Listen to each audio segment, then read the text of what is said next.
بسم اللہ الرحمن الرحیم۔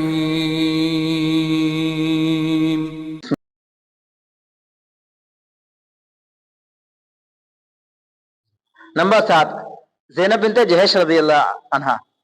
تو ان کے والد کا نام جہش تھا۔ اس سے پہلے جو زینب بنت خزیمہ رضی اللہ عنہا ہیں، ان کے جو شوہر تھے ان کا نام تھا عبداللہ بن جہش، ٹھیک۔ اور یہ جو ہے 7 نمبر پر اللہ کے رسول کی بیوی، یہ ہے زینب بنت جہش۔ تو گویا کہ دونوں بہن بھائی ہیں، یعنی جو خزیمہ زینب بنت خزیمہ ہے ان کے شوہر وہ زینب بنت جہش رضی اللہ عنہا کے بھائی تھے۔ اور جہش جو ہیں یہ اللہ کے رسول صلی اللہ علیہ وسلم کے پھوپا ہیں، یہ سمجھ لینا چاہیے۔ جہش جو ہیں اللہ کے رسول صلی اللہ علیہ وسلم کے کون ہے؟ پھوپا۔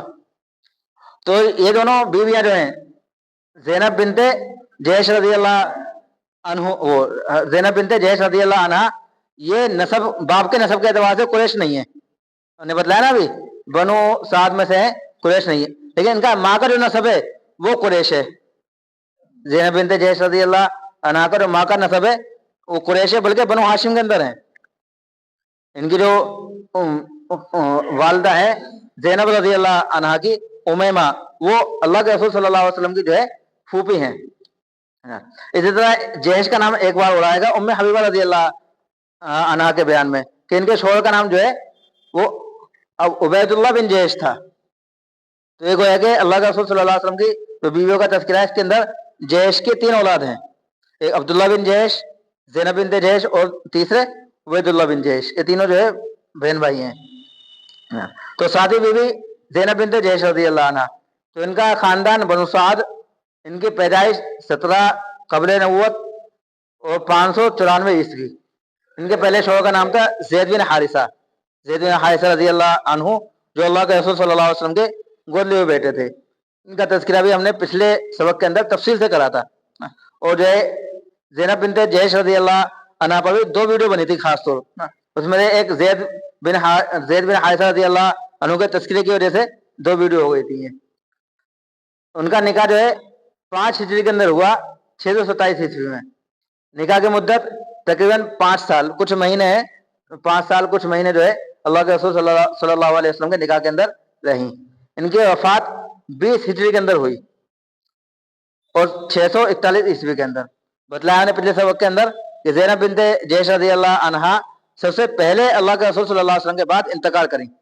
تو ان میں جو ہے سب سے پہلے 20 عیسوی کے اندر سب سے پہلے ان کا انتقال ہوا ہے۔ سودا رضی اللہ عنہ کا 22 میں ہوا ہے اور ان کا 20 کے اندر ہوا ہے۔ تو سب سے پہلے انتقال جو ہے زینب بنت جہش رضی اللہ عنہ کا ہوا، مدینے کے اندر ہی دفن ہوئی جنت البقیع کے اندر، اور ان کی نماز جنازہ عمر رضی اللہ عنہ نے پڑھائی ہے۔ اور ان سے حدیث جو روایت ہیں وہ 11 حدیث روایت ہیں۔ اور ان سے نکاح کا مقصد جو ہے رسم کو توڑنا تھا، یعنی گود لیا ہوا بیٹا وہ حقیقی بیٹا نہیں ہوتا ہے نا، اس کا گویا کہ شریعت کے اندر کوئی اعتبار ہی نہیں ہے، وہ گویا کہ ایک اجنبی کی طرح ہے۔ یعنی آپ اس کو محبت دے سکتے ہو، پیار دے سکتے ہو، لیکن کیا ہے اس کے جو سارے احکام ہوں گے وہ اجنبی والے ہی احکام ہوں گے۔ کیونکہ اگر اپنا بیٹا ہے، اپنے بیٹے کی بیوی ہے، بیٹے نے طلاق دے دی بیوی کو، یا جو ہے بیٹے کا انتقال ہو گیا، سسر اپنی بہو سے نکاح نہیں کر سکتا اگر حقیقی بیٹا ہے۔ لیکن زید رضی اللہ عنہ نے جو ہے زینب بنت جہش رضی اللہ عنہ کو طلاق دے دی، تو اب کیونکہ لوگوں کے ذہن میں یہ تھا کہ اب اللہ کے رسول ان سے نکاح نہیں کر سکتے کیونکہ ان کی بہو ہو گئی، لیکن اللہ تعالیٰ نے کہا آپ کو ان سے نکاح کرنا پڑے گا۔ اللہ کے رسول ہچکچائے بھی تھوڑا تھا، کیونکہ سماج کے خلاف چلنا یہ آسان کام نہیں ہوتا، آدمی چاہنے کے باوجود بھی جلدی سے جو ہے سماج کے خلاف نہیں چل پاتا، وہاں دین کو بھی بھول جاتا ہے کہ دین کیا کہہ رہا ہے، اللہ اس کے رسول کا کیا حکم ہے۔ تو اس لیے اللہ کے رسول صلی اللہ علیہ وسلم بھی ایک دم اس کے لیے تیار نہیں ہوئے، تو اللہ تبارک و تعالیٰ نے خود آسمان پر جو ہے زینب بنت جہش رضی اللہ عنہ کا نکاح اللہ کے رسول سے کیا، اور قرآن پاک کے اندر اس کو نازل فرمایا، فلما قضا زید منہا وطرا زوجناکہا۔ یہ ان سے نکاح کرنے کا مقصد بھی جو ہے اس رسم کو توڑنا، یہ بتلانا کہ گود لے ہوئے بیٹا جو ہے حقیقت میں بیٹا نہیں ہوتا۔ اللہ تبارک و تعالیٰ نے سورت کے اندر، سورہ احزاب کے اندر کئی احکام اس کے نازل فرمائے۔